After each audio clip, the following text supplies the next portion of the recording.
Herb K, if you want to join the bigger table, we'll squeeze over. We have seats. We got 2 seats at the table. Okay, okay. Well, thanks everybody, and I'm hoping that you found something enjoyable or stimulating in the many readings that we had this week. And maybe that's where we should start. Maybe there's something in the video that piqued your interest or that you didn't like. And so let's start out with your reactions to the readings or the video. I missed it. Is the galaxy itself cooling down, or is it the Earth that's cooling down? The universe itself. The universe itself, which you have everything that we know. Okay. I love the imagery of we're still in the 6 days. I've never thought of it that way before. I love that wording and that image. Yeah. Interesting thought that he hasn't rested, he's still creating, so we're still in the 6th day. Never thought like that. I wondered, like somebody like Neil deGrasse Tyson or somebody at the people at the Space Center could say, because of their knowledge, the creation of the world, this world that we are in, could tell the story as we would know it. I mean, I'm not arguing with God or anything. I was just curious, in a natural sequence, how could this? That's a good question. Well, I know Mr. Paul Cloutier could probably tell us the answer to that.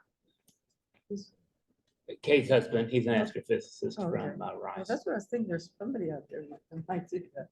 I couldn't hear a question. Sandra said that she wondered if somebody from NASA could tell the history of time and the universe from the scientific point of view.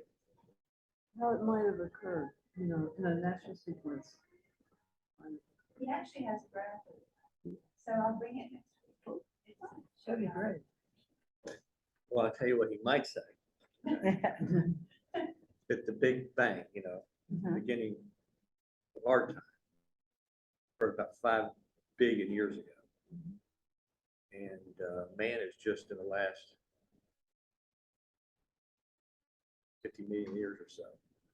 So, but then the universe has been expanding since then, and as it expands, it gets bigger and bigger, and therefore less dense with matter and less dense with energy, so it tends to cool, and it's consuming energy too. But, I mean, there's probably a lot of detail between the Big Bang, if you will, and development of man.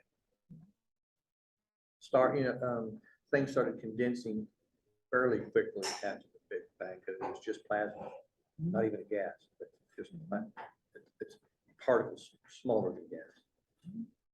And so then dust formed, and dust became rocks, and rocks became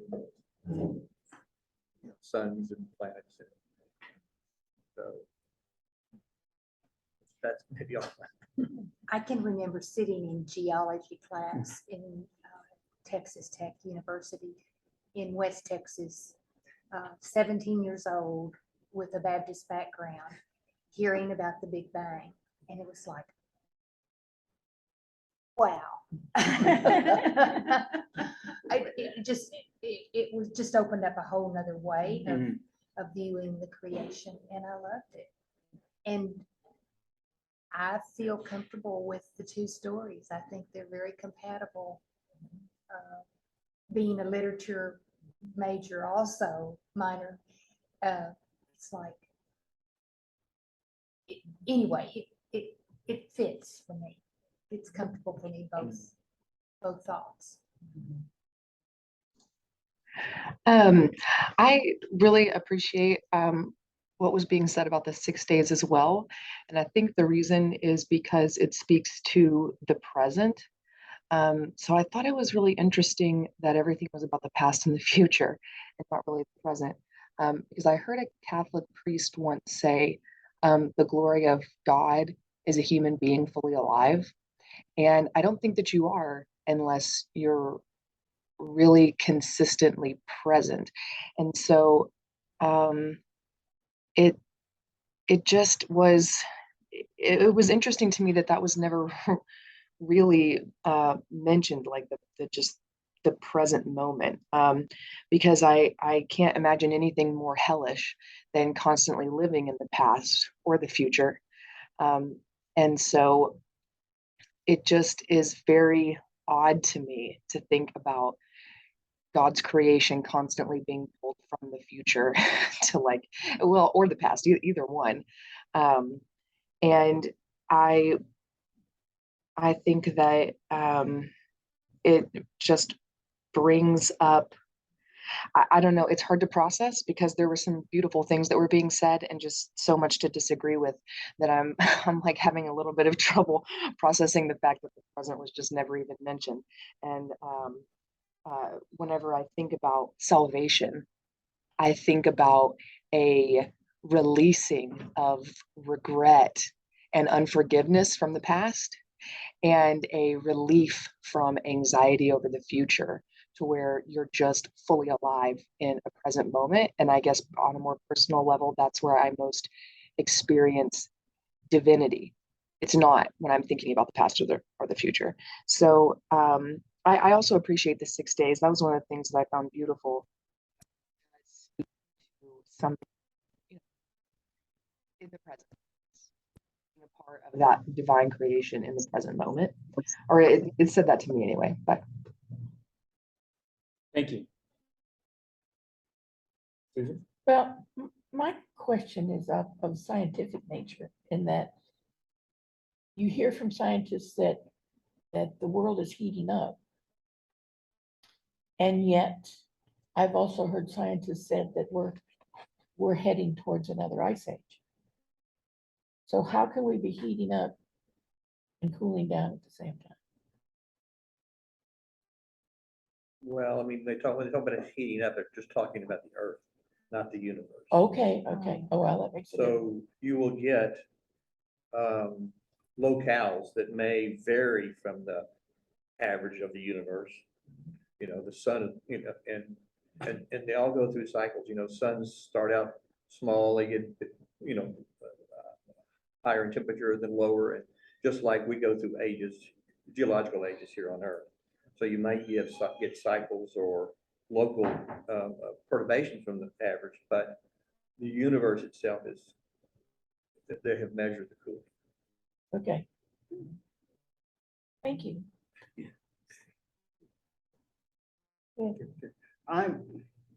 I'm having problems with time and with the creation and understand, I mean, I was shocked to learn that the time at sea level is not the same time as on top of the mountain, is different.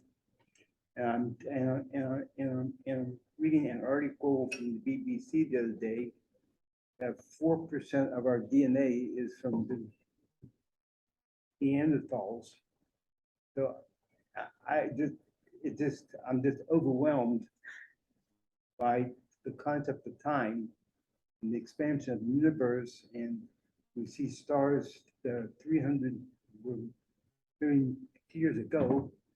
So are there other civilizations? And if God was a creator, why did it take so long to get us here? I don't know. I'm just wondering about all kinds of things right now. Darwinism might explain some of that. Yes. Well, here it says it's a hypothesis. So that was a little confusing. I did a lot of scientific stuff when I was growing up. And one of the things you do is look for changes in cells, whatever. And through changes, the bad fall off. Right. And it just happens. Yeah. And the good continues. Right. And that's where that theory came from. Yeah.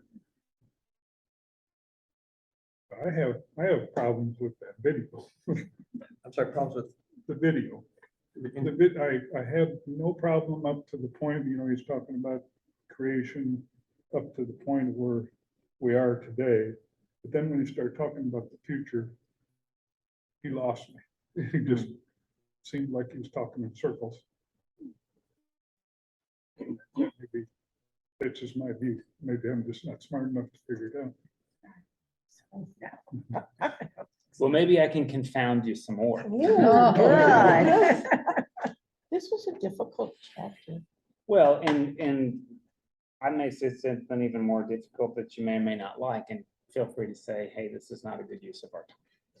So speaking of time, there's this Eastern idea, very, very Eastern idea of the time as a wheel. It's called samsara, and there's reincarnation, and over and over and over again, and deja vu, right? Right. So it's a little bit of a caricature. Eastern folk don't really quite think that.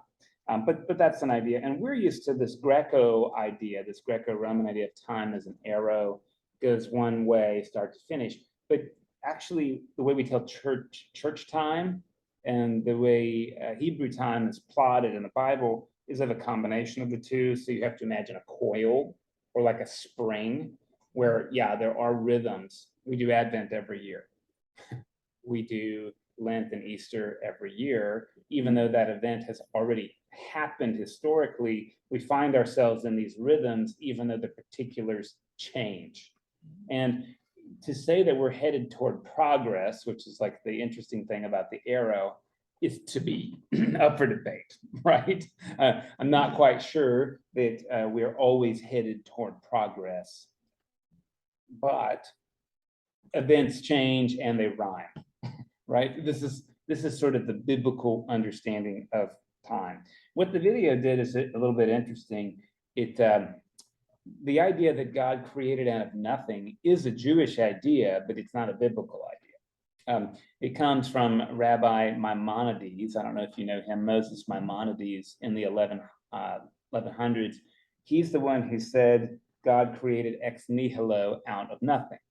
And this is where the magic words abracadabra come from. It's true. It's a Hebrew phrase. It means may it be as it has been said. abracadabra. Abracadabra. Let there be light. Abracadabra, there was light. Or in Hebrew, avra kadabara. Yeah, this is it. So abracadabra. Maimonides said that. When you read, on the other hand, Genesis, there's a couple of things that translators have interpreted for you. They've added the definite article the in the beginning. In Hebrew, there is no article. It reads in beginning. God created heavens and the earth. Now the earth was formless and void. Actually, much rabbinic commentary, particularly before Maimonides, said when God started creating, there was stuff already. And it was messy. So you don't know how that got there. And the scriptures don't care. There was a mess and God neatened up the mess. That's sort of how Genesis 1 goes, right? God breathed life into a mess. So the rabbis say, look, the scriptures won't tell you where did evil and chaos come from, but they will tell you God's response to it is to breathe new life and to create order out of chaos. So that's a rabbinic read, right? And what's interesting is they say, like, well, where did all this stuff come from? We don't know the answer, we don't care. And then creation and nothing comes from much later. So there's a thought about time, and maybe you've heard me say this before. In Genesis 1, and this is what any Stephen Hawking would tell you, the thing that has to be in place for there to be a Big Bang is time. Without time, you can't have any of this. So the first thing created is time. That's how Genesis 1 reads. Everything was so messed up, there wasn't even time. There was no difference between day and night, between light and dark. So the first thing God does is makes light, which is separate from darkness. And you have to really, you can't imagine this in your head. Once upon a time, light and darkness were not separate. They were somehow the same thing. Actually, Any physicist would tell you that now anyway, that what you see, what appears to us as dark is teeming with light. So when you go into one of those caves and they turn out the lights and your eyes start to freak out because there's no light, there's plenty of light, it's just not visible to your eye. It's microwaves or it's infrared, which we can't see because of our eyes only see this much of the light spectrum. So that's sort of interesting, right? So what did God actually make? Visible light, light itself? We don't know. And what's great about the scriptures, right, is they don't push so hard and get so technical that they become disputable and out of date. What the scriptures assert is the first thing God made is time, period. There's no sun or moon. That doesn't happen till the fourth day. I don't know if you noticed that. There's just like the concept of light and dark. And then on day 2, this is Genesis 1, God separates the sky from the water. So they used to not be separate.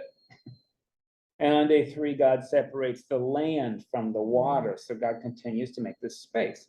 Then God goes and makes governance for these things. So concept of light, God makes governance, day 4, sun, moon, and stars. Of course, we know the moon doesn't produce any light.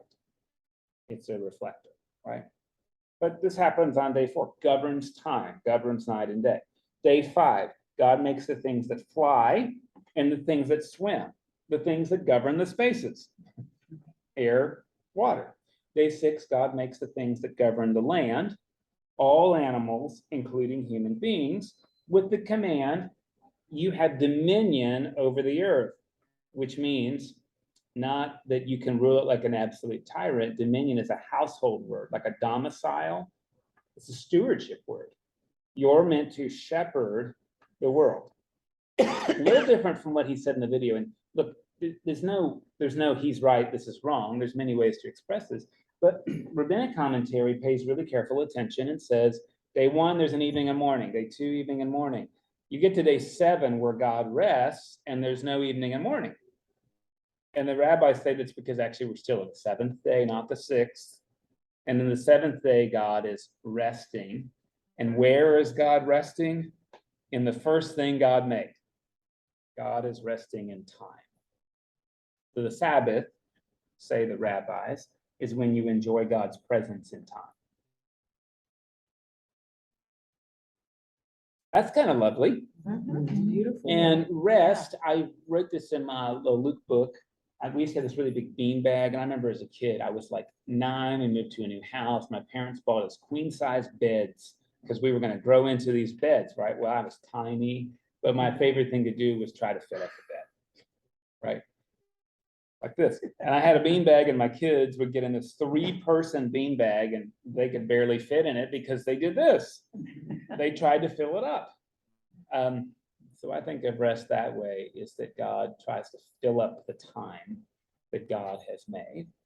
And God is not passive in this rest, but stretching into filling time. And Sabbath is when we say, oh, there you are. And we also, coming back to what Amber said, we try to fill the present. To fill the present. As Charlie Brown said, I'm going to make sure I get this right. Yesterday is history. Tomorrow is a mystery. Today is a gift from God, which is why they call it the present. Oh, that's beautiful. It's probably the only Charlie Brown phrase I like ever. But you know, it's an interesting. This one doesn't do it for me. But that's an interesting thought about coming back to what Amber said about present. Conflicting thought. In your brain, the way your brain stores a memory. It doesn't matter whether it's actually happened or it's a memory of the future yet to come. It does the same thing in your brain. That's weird, isn't it? Yeah. Like a thing that happened when you were 7, odds are you can remember that. When you're 3, odds are very low, right? Your brain will put that in the same compartment of a conviction you have that's going to happen tomorrow. So this is really interesting to hear what he said about the present informing the future. It's actually very apocalyptic. in the end, this is how it's going to happen. So live life in reverse. And maybe part of that is actually to keep you present. You don't need to be anxious about the future. Love wins. So if you knew that, you wouldn't wonder, should I love somebody? Is it a waste of time? Will it be effective? No, that is the future. So live into it in the present. I don't know if that's helpful, but that is what Revelation claims, as it were. This is the future. So stop sweating it. Yeah.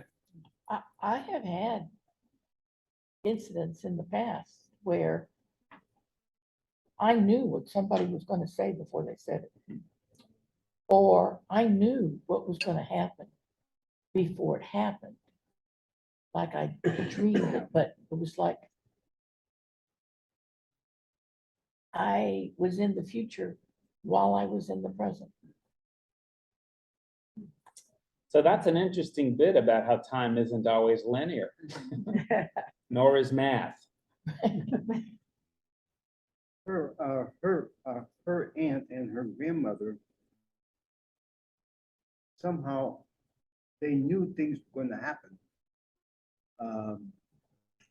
I remember she told me about her aunt. There was a car out front, and she knew that her son had been killed. It's weird how how people are able to do that.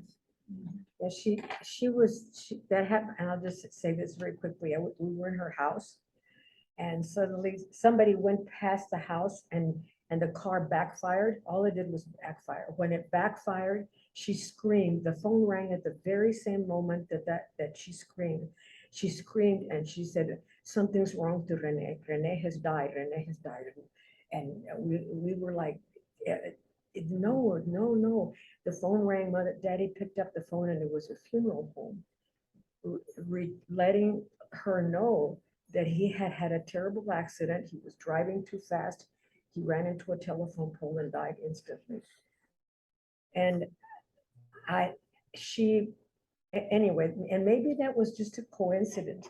I don't know if that has happened to other people at other times. I have a feeling that's not the only story like that, I think, but maybe that's foolish of me. I'm not really sure about that. Time is Well, yeah. Oh, Meg, please.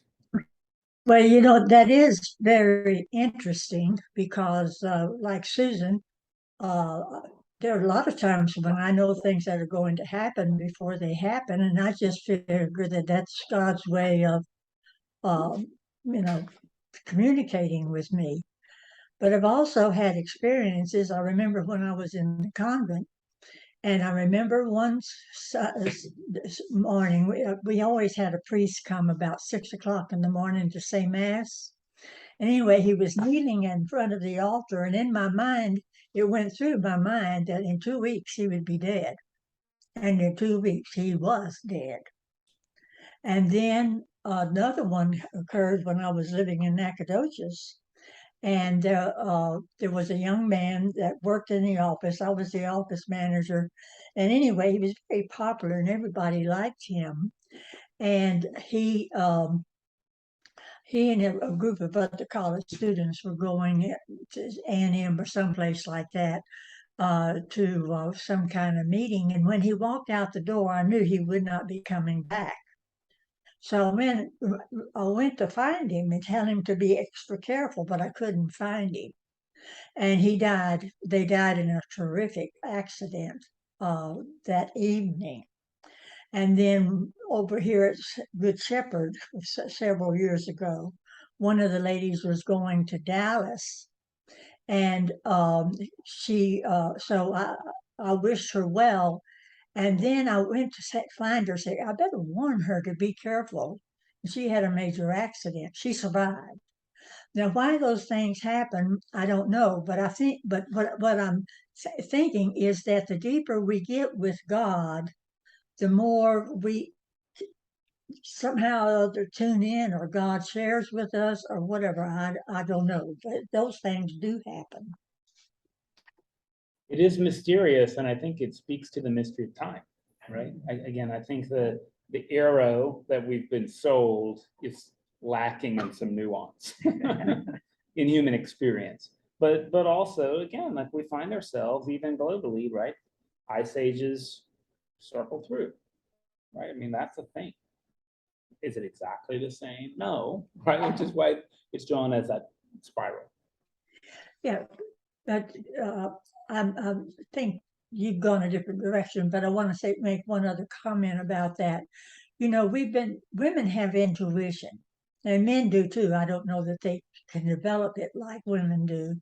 But, you know, if you listen to your intuition, there are feelings that you get that come to us in ways we're not aware of. So that's how we also know things before they happen a lot of times.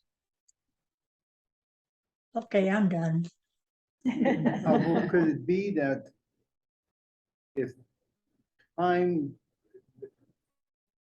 is moving at different places at different times, could it be that you know something because you're in a different? You're in a future time zone. I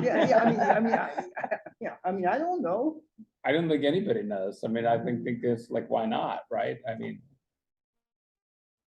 And and could it be that there are other Earths? Yeah, I think there probably are, but I don't know that. Well, you know, another thing that we have going for us is our life experiences.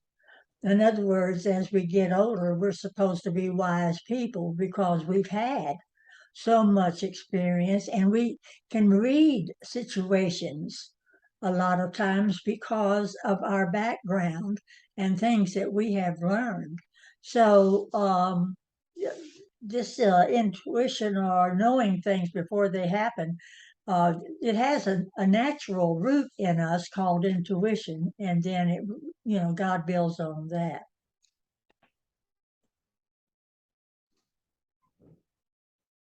please. When you were talking about the first things that scriptures note is making time, as I was reading over Genesis again in the assignment, one of the first things that I noted was, I've read it a million times, was why 6 days?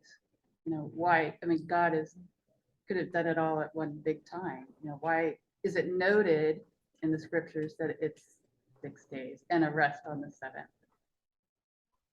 I think it's the video and making of time, you know, noting of time, helped me kind of try to sort that through in my head a little bit. I just thought it was interesting. Why is, oh, please. I'm just gonna say, you gotta remember that those particular passages were written by people way after the fact that had no firsthand knowledge. Right. And anything they did get that was passed up was probably by word of mouth, like playing telephone. So I don't always agree that 6 days is correct, but the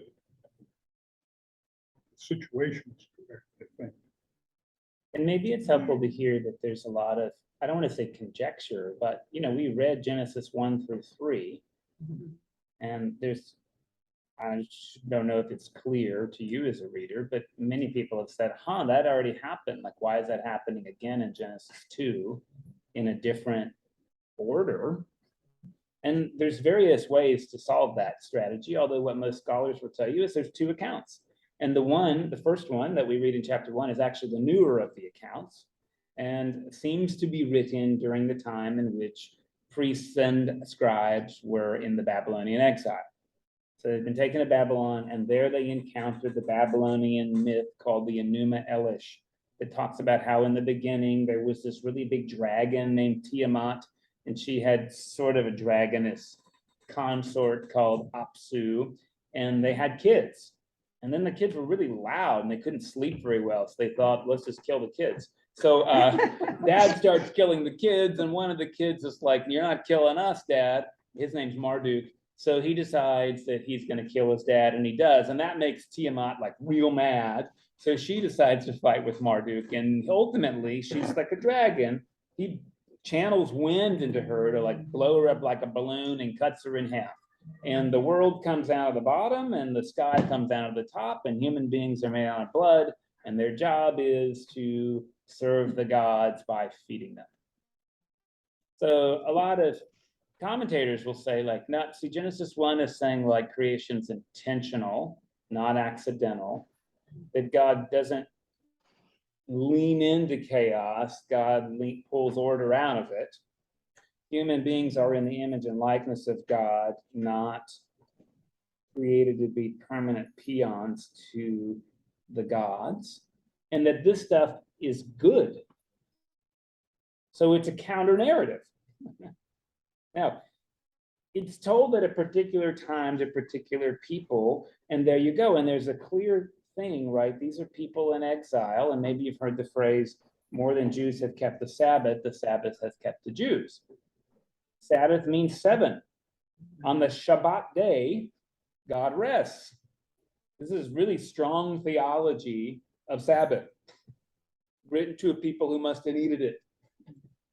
Doesn't show up in Genesis 2 at all. There's no account of days or time. So really different.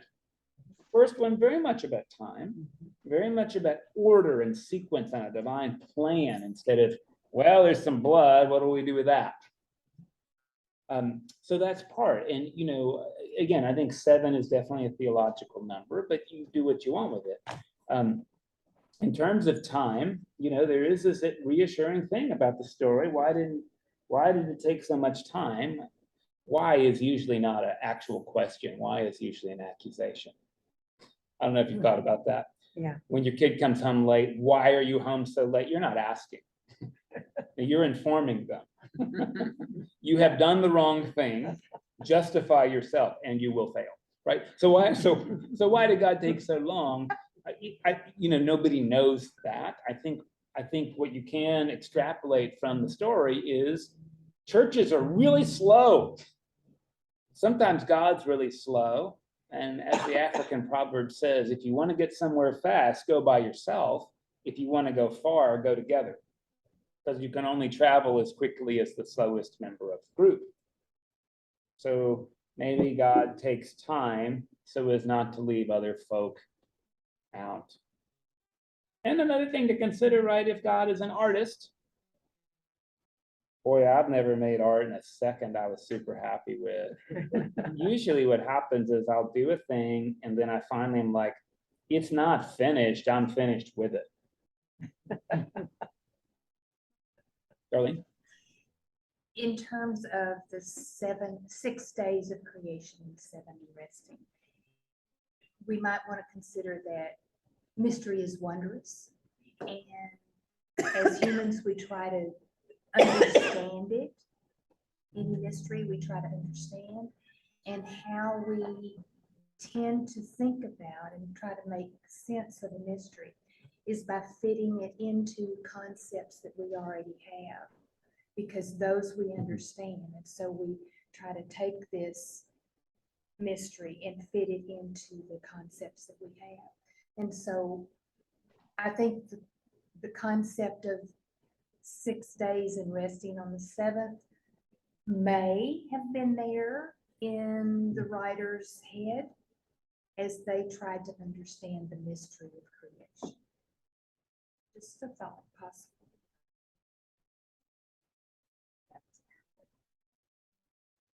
And what's really astounding about that we then, humanity then took those 7 days and they became a week. And then eventually we said Sunday was a day of rest. And we've determined that certain days are determined to, and those things are worldwide. All cultures have something that's very close to that calendar, so to speak, that we have put together, based on one day. You know, and the other thing, you know, mankind was helpful, mankind on the earth for 6 million years. There are stories that have been passed down, I think, from people to people to people over a million years. So that's how some of this, I think, came about. You know, people provide the history to their children, and the children provide it to their children, and you know, it just goes on. Yeah, and I think to our detriment, we can over focus on detail manuals. And I would suggest that these stories are really meant to convey meaning more than they are a fact pattern. Right. And I think we Yeah. misappropriate the literature when we treat it the other way. It made a great flannel board for the little ones in my class, but there is more thought to it. I mean, roughly speaking, time comes first. Yeah. And there's light. And then seas and an atmosphere do come next. And then earth from the sea comes next. And then the evolution of plants beats the evolution of animals. I mean, so Yeah. like sequentially, it sort of falls It in if you works. want to, although I don't think that's even the intent. No. But it conveniently does gel. On the other hand, when you read Genesis 2, it's backward. God starts with the human being and then says, oh, you might be lonely. I'll make all the animals and see if one will work. Really? You didn't know the saber-toothed tiger was not going to be a good helpmate for the human being? You had to like try that out? I mean, it's kind of messy and sloppy, isn't it? Yeah. If you think about it. And to further the mess, right, God makes the human being out of the dirt. And that's what the human being is called, actually. Adam means dirt. It's not even really a formal name. It's just like from dirt. So God makes this thing out of dirt and then very sloppily breathes life into it and becomes alive. And that's the same in Genesis 1, where there's a really big mess and the Spirit of God is over the water. Water is a symbol for chaos. Spirit means moving air. God breathes life into the mess. And then there's a universe. And then to me, as this occurred to me, there's the idea that he created man and women. And they're different, but yet they're the same. They're made for mating and for having other babies and all of that. But at the same time, there's a lot of conflict that can arise out of those differences. So it's an amazing concept. I mean, the whole thing is amazing and incredible. And when you start thinking about it, it's like, wow, it's really, it leaves me a little wordless. Wordless. Well, every culture has just about has a creation story, and Mike mentioned the one of them. There's others that can be the basis for our creation story, but that's what it is a story. They wanted to be able to hand down certain truths, if you will, to future generations, so they put it in a story. And so what's the truth in there? Well, the truth is that God created everything. The truth is he thought it was good. And these are the things we're supposed to remember. It's embedded in a story, whether it's absolute in detail real or not, whether it took 7 or 12 days, probably not what we're supposed to remember, the most important thing. And if you think about it, Jesus did it in another way. He always spoke in parables, because parables are very easy to remember. If he just told you, love your son and your brother and sister, and if they sin and depart, welcome them back. You wouldn't remember that, but you remember the parable of the prodigal son. So there's stories that we tell in the Bible so we can understand a greater truth sometimes, I think. So the details may not be perfect, may have handed down from generations and changed a little bit, but there's some truths we should take from those.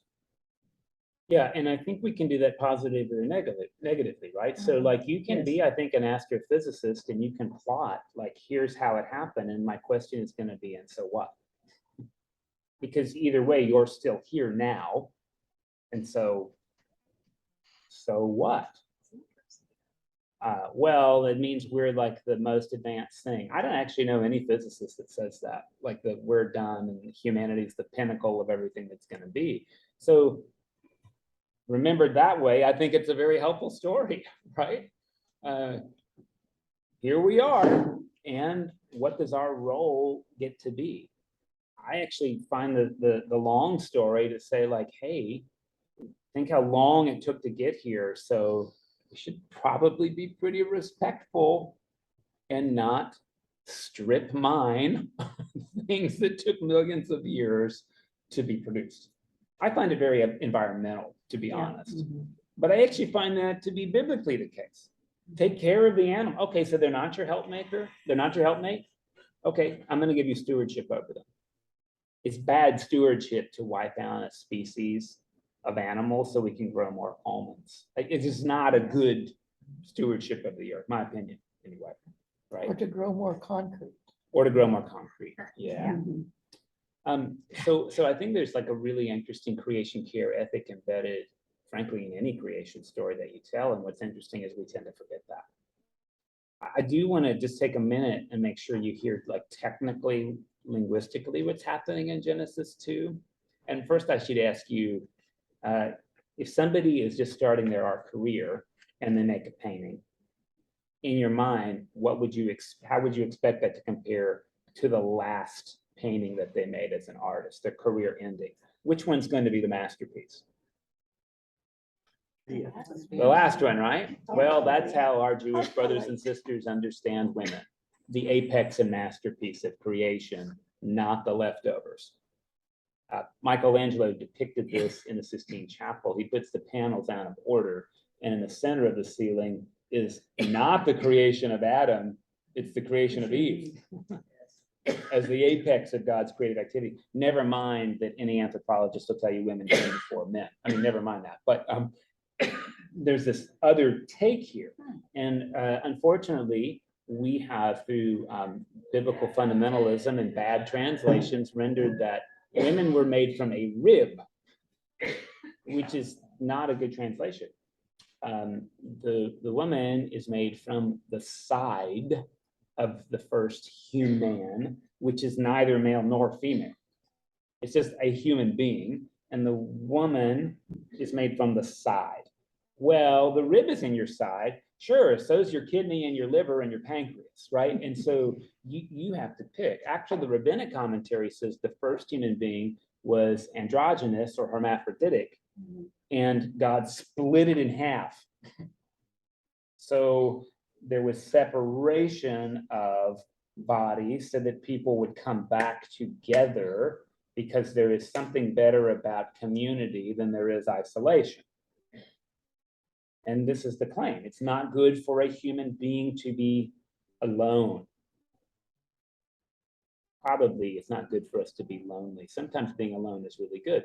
But ultimately, we are social creatures, and we're made to be in community. This is like part of the argument from design. We're designed to be in community. And so the people are split and they come together. Very different from the flannel board story I got. Very different. And very biblical. I mentioned this to you last week, and I don't like the Nicene Creed, their opening phrase, we believe in one God, the Father, the Almighty, maker of heaven and earth. It's not good theology. God did not make the earth, God created it. In Hebrew, only God can create, human beings can make stuff. And that's really important in the Hebrew Bible. So I am a little sad that we lost that when we went from the Apostles' Creed, which uses the word creator, to Nicene Creed, which uses the word maker. We are makers. We make stuff, but we start with something as opposed to creators.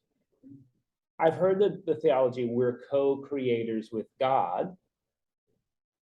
I'm not even sure that's good biblical theology, although I get what it's trying to say.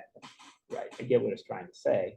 But really, it's up to us to what are we going to make with the creation God has given us? I mean, this is really the stewardship question. What will we make out of it?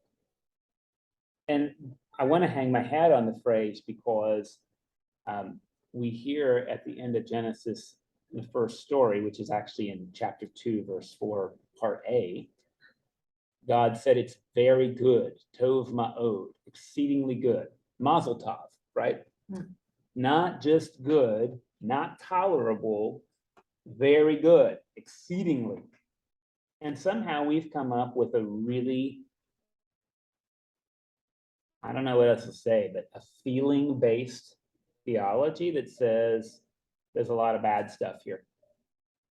Human beings are born willful and sinful and evil, and it's not biblical. If God created it and called it good, then it is inherently good. And we're not powerful enough to change the fundamentals. We can pretend like it's not good, but it actually is very good. That's important to me.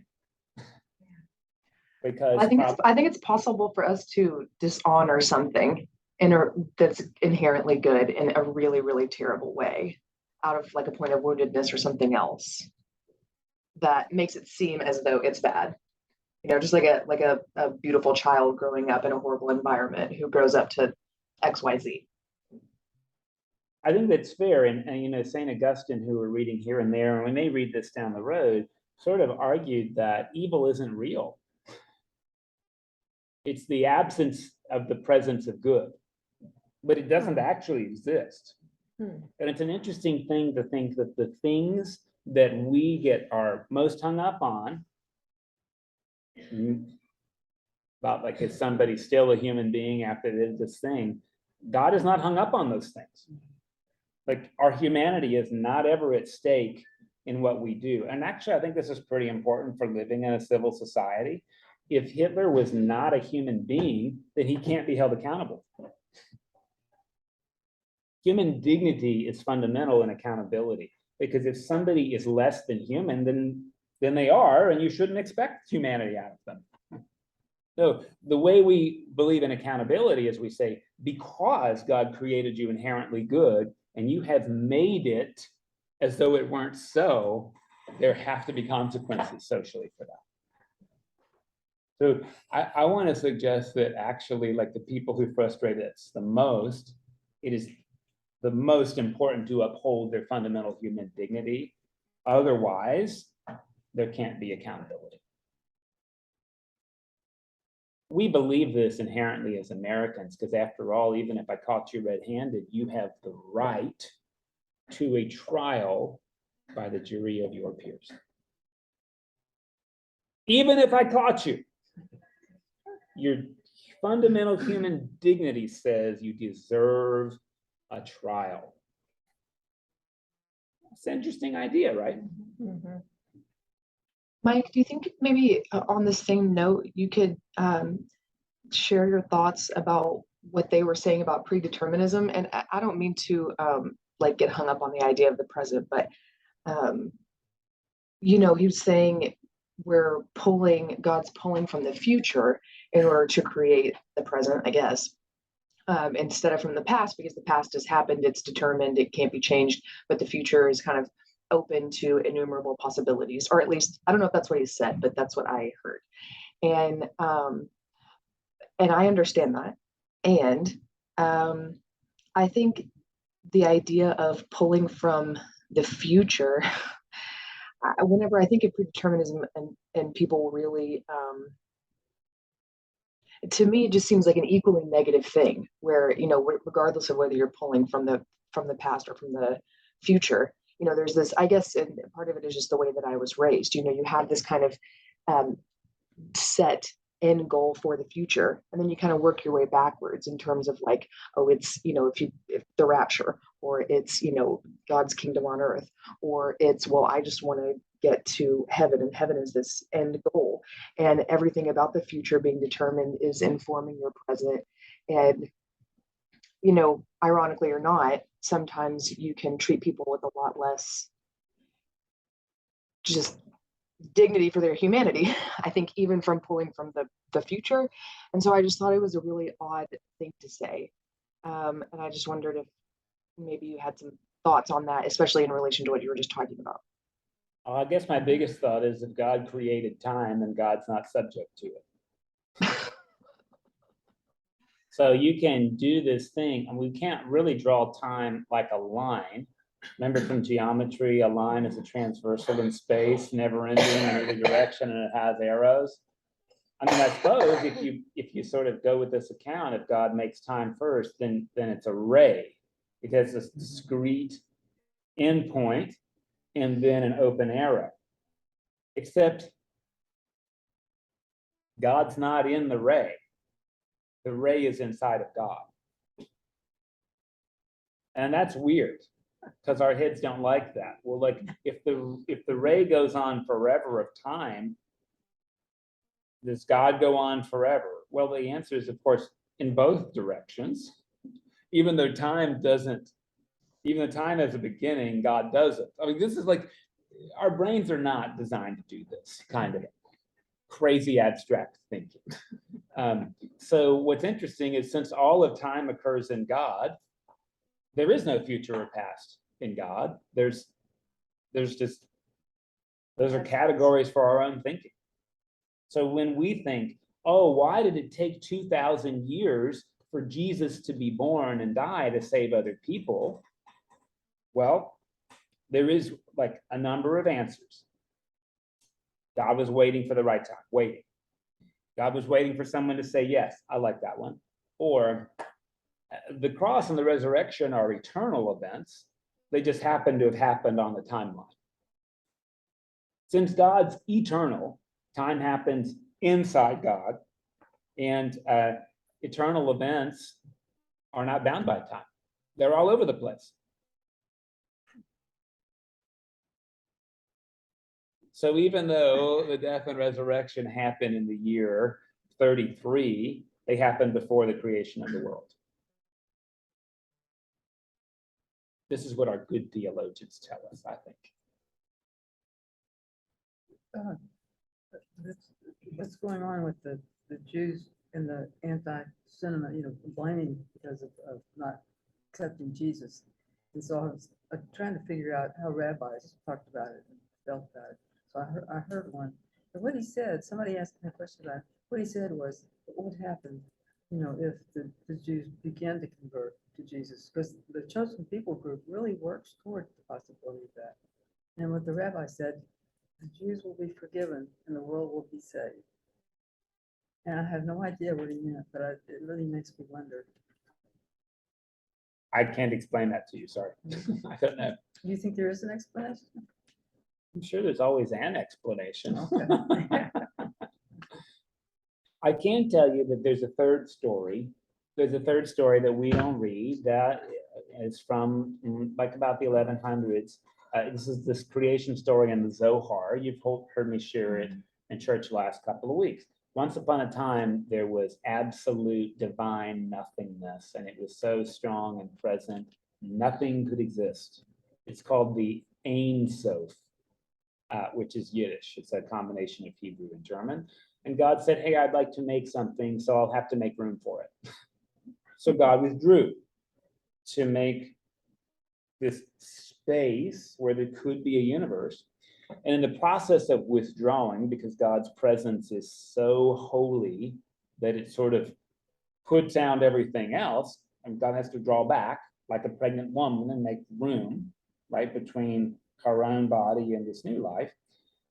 They were carrying the divine light out of this place where the universe was going to be. And the containers broke. Now, who was doing it and why did you use such containers? No, but the story doesn't ask that, but they broke. And so this has created some of the chaos we live into, the hemorrhaging of the containers that carry the divine light. So this is our work then, is to put it back together. And that's called Tikkun Olam, healing the universe. And in this idea, this is Kabbalah, this is mystical Judaism. God relies on us to put the divine light back in the right containers so that it's not in disarray. So it's not that God invites you. God needs you to do this. This is part of the reason for us being created as human beings, is to work to mend the universe, the tikkun olam. We do that with acts of tzedakah, which are acts of righteousness, which, by the way, have nothing to do with whether you go to church. Those are things that mend chaos in the created world between human beings, between us and the ground, right? All of these acts of tzedakah or tzedakah are healing the world. An interesting one. Yeah. And of course, what we got to read, which I hope is interesting to you, is we usually think about everything from this human perspective called anthropocentrism. Humans are the pinnacle of creation, are the most important things on the planet. Everything else is for us. So sure, we can exploit resources. Animals don't have souls. But then you read like Job, and Job is like, I made hurricanes. I made earthquakes. I made predators. I made wolves and bunnies to be in some kind of weird relationship with each other, and I called that good. I make lions and I feed them, and my favorite line is, the ostrich is the stupidest animal on the planet, and I made it that way, and I take care of it. Do you notice that? And then there's a whole chapter of Job about the crocodile being like the most impregnable alpha predator on the planet. It's not. I mean, it's pretty tough, right? It's tough. Turns out a hippo will, the hippo beats the crocodile every day, every week. Just so you know. But there's like sea monsters, right? There's the Leviathan, which is like, I don't know, the Kraken. And God made that too, for the sport of it. We don't usually think this way. And it's an interesting thing when we think about, oh, a volcano erupted, how bad? No, but God made that and said, that's fine. Tectonic plates are like God's gift. They're just real inconvenient for us sometimes. I don't know what God was thinking with the naked mole rat. I mean, I don't even think of a mother can love him. That's like the ugliest animal on the planet, but it's very good. Very good according to whom? The scriptures. The scriptures. So are mosquitoes. There's actually this really interesting book I read that we like to glorify God for the beautiful things. All things bright and beautiful, all creatures great and small. And there's this like Monty Python like kind of jest about it. All things dark and ugly, all creatures small and squat. The Lord God made them all, but it is true biblically. I don't know why we have mosquitoes. God didn't make them. The book of Job says, you don't know. You don't know, so how can you judge what you don't know? I mean, that's God's. And did you notice that God speaks out of a hurricane or out of a tornado? From the whirlwind, God answers Job. From the winds of chaos. I'm here. I'm in Hurricane Harvey. Well, that's not comfortable for me, but it's biblical theology.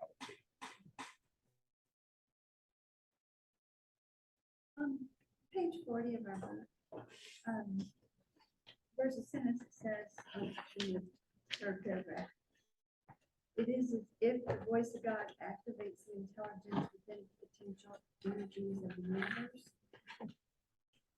That helped me. Is that saying that inanimate things have intelligence? When he spoke and it happened, the winds, the earth came, the sky parted, see?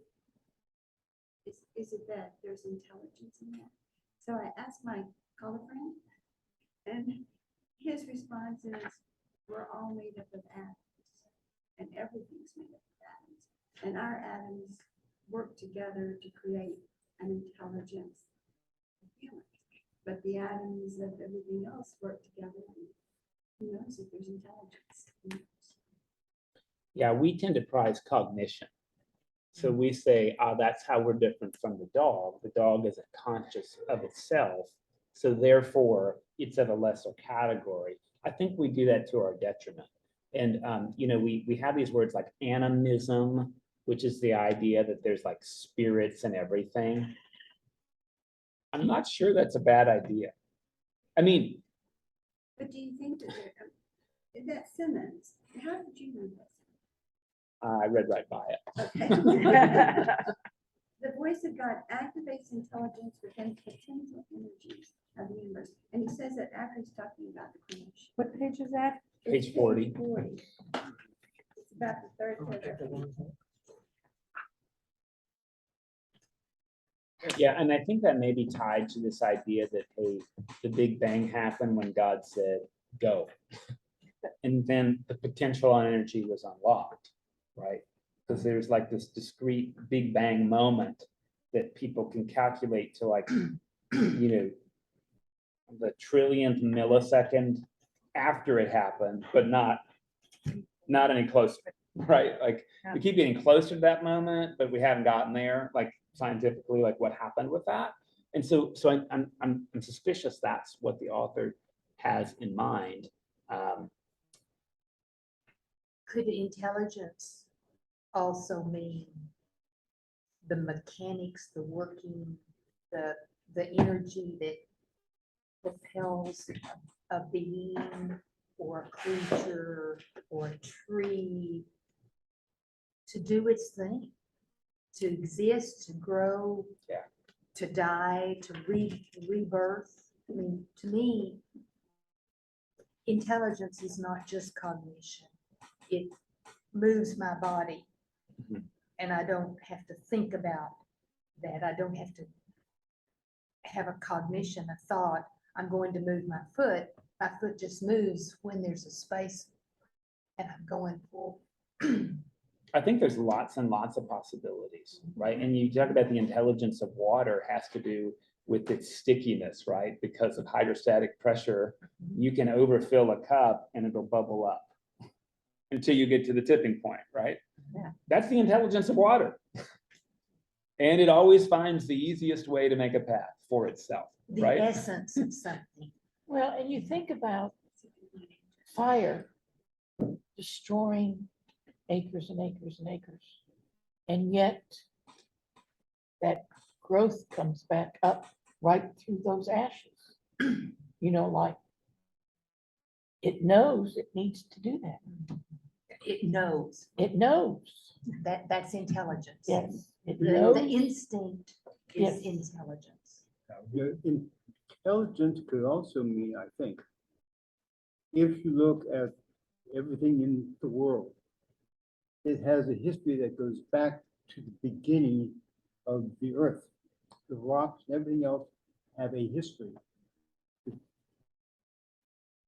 trees and shrubs have a history that has a DNA that goes all the way back to the very beginning.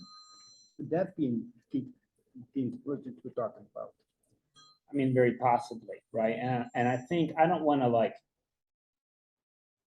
to put forth the idea that like, hey, we need to have shrines to the grass and shrines to the rocks. But it is an interesting thing to think that many of our predecessors on this continent did have awe and reverence for the earth itself. We do an easier job with organic chemistry, like bugs, maybe they're not smart, but they move around, they have life. Recently, there's quite a bit of studies that talk about what trees are able to do that we didn't realize. Like when you cut a branch off, they scream. It's imperceptible to our ears, but it can be measured, and that they respond to it just more slowly. It takes the tree like 24 hours to respond to something instead of 0.24 seconds. But I guess I realized the way I grew up in general is like plants are in a totally different category from animals, but I'm not sure that's right. They do respond to stimuli. Thoughtfully. I mean, trees actually are social beings. They're connected through mycorrhizal networks and they share resources and they tell one another don't drop your acorns this year, it's not a good year. Like this happens like socially. So people who are vegetarians because they don't want to hurt living things have made a critical mistake. Gotta eat something. Can I ask a question? Well, maybe it gets to what Kay read. It was in the video, the speaker talked about, in creation, God set things in motion. And so he hit the cue ball, right? And then everything could be predetermined from that point, but he didn't just step back. He argues he keeps creating. So how does he create, for you, how is he creating? Because this sentence says, I'll read it again, complex sentence. It is if the voice of God activates the intelligence within the potential energies of the universe. That's kind of an unhelpful sentence, but Yeah. So how does he create for you?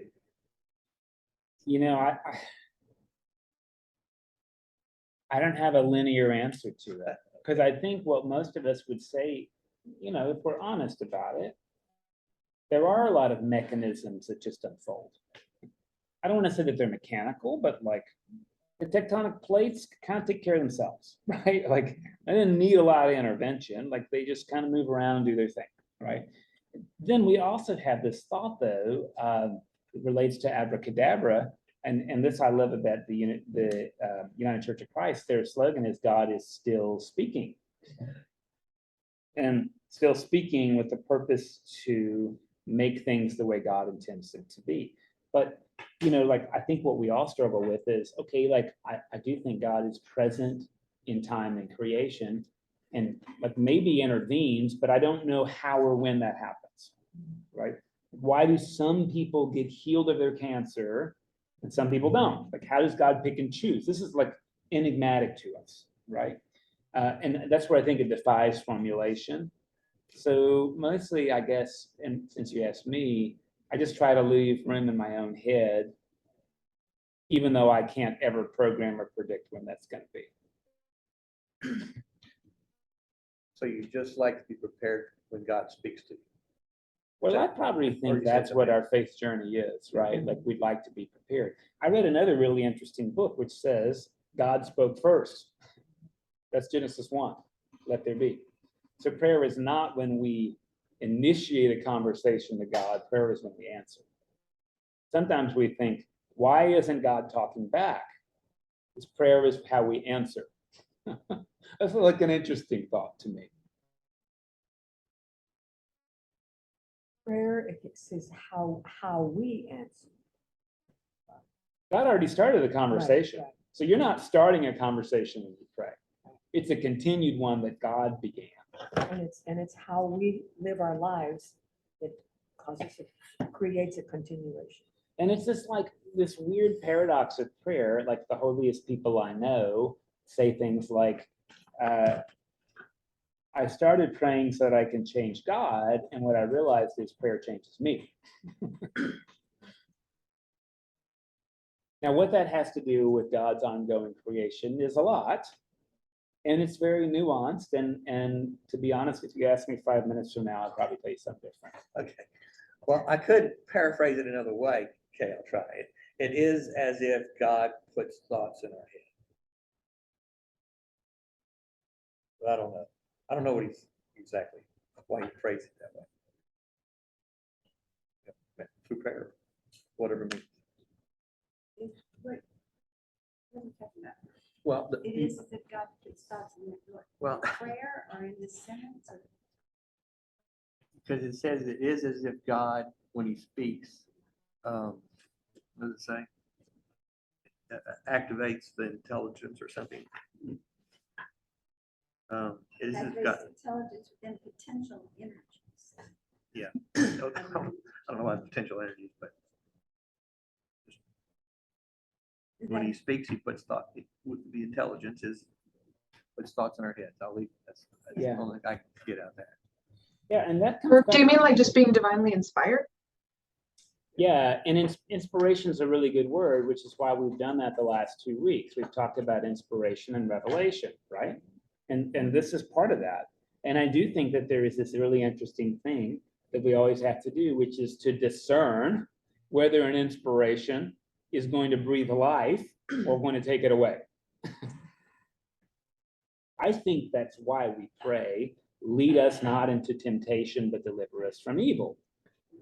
Because quite honestly, I'm not sure that God tempts me, but I sure am tempted to put God behind my best ideas. And not your worst. Sometimes I'll put God behind my worst ideas. Yeah, it's only after the fact I realized That they're that the was my best. worst idea. At the time, it seemed like a great one, you know, it seemed really good. And that's that interesting thing, right? Is that we can be inspired to life or we can be inspired to death. And we can. And it is hard to think for me that God abrogates our willpower, or that God says, like, Janelle, I'm going to show up for you on Friday, October the 7th at 11:55. And if you miss it, too bad. That was your one shot. I mean, like, I think all of this is in the wings here. Because the truth is, we don't know when or how God does this, but I do think that, like, there's a lot of human experience where we look back and we either say, hey, that was providential, or that was so coincidental there was a ghost in the machine, or like, that really all worked out for the best in the end. But we have these kind of moments and we start to say, well, I don't know how God did that. And I think that's probably where we end. I don't know how God did that. Could have been Meg's intuition. Could have been Meg's intuition. And I will tell you, I've had, this is strange, like, I don't have superpowers, but I've had those intuition moments too, and been really wrong. We all have. Sometimes we say, trust your intuition. Well, you got to know when to trust your intuition, right? And a lot of times we say, I have a feeling, and we don't have a feeling, we have a thought. Hey, I really feel this. No, you're thinking that. If I asked you where in your body you're feeling that, you'd come up with nothing. Feelings are sensations in the body. Thoughts are totally different. I just really feel like you're not listening to me. That's not a feeling, that's a thought. You don't feel that anywhere in your skin. You think that. All of this starts to become really important, right? So we start to say, oh, I just feel God's really close to me. Where do you feel that in your body? Or is that a thought you're having right now? This is important stuff, right? Well, I feel like God wants me to burn the apartments down across the street. Sounds like a thought you're having. You really might consider editing that thought. I hope this is semi-helpful. It's all gets wrapped up in this whole not only created activity, but ongoing creation. And we talk about scripture, right? Is God done with that book? Or is, we've said, this is the minimum? This is what's going to unite us, even though God's still working this out.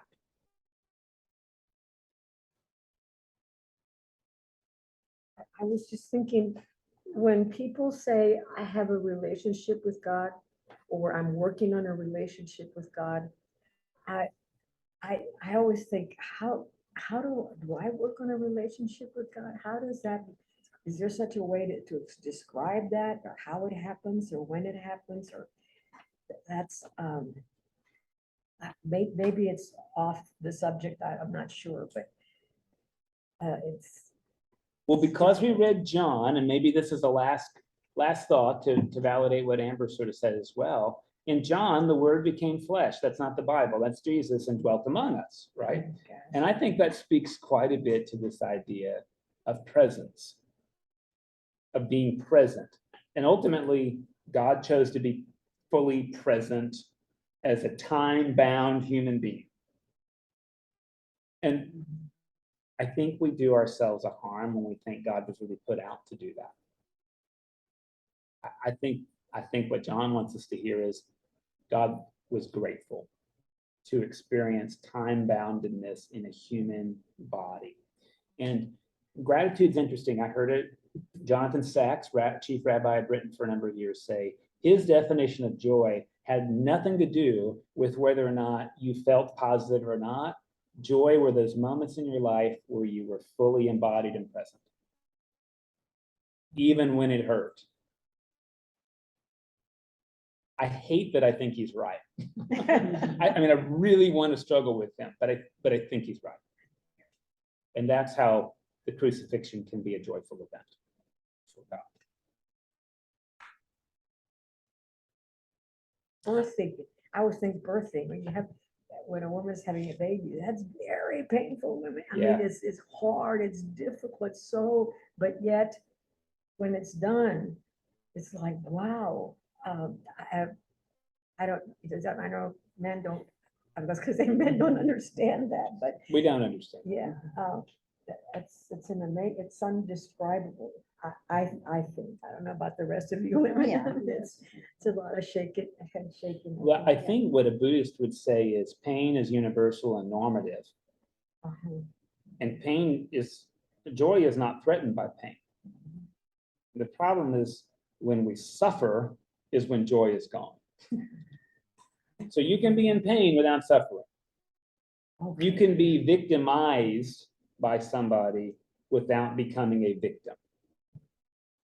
And Viktor Frankl would say the choice is yours. The one thing you get to control is your interior map. This is what Viktor Frankl says. I don't know. So I've clearly gone way off topic, and next week we will talk about God. Thank you. Thank you. Thank you. Thank you.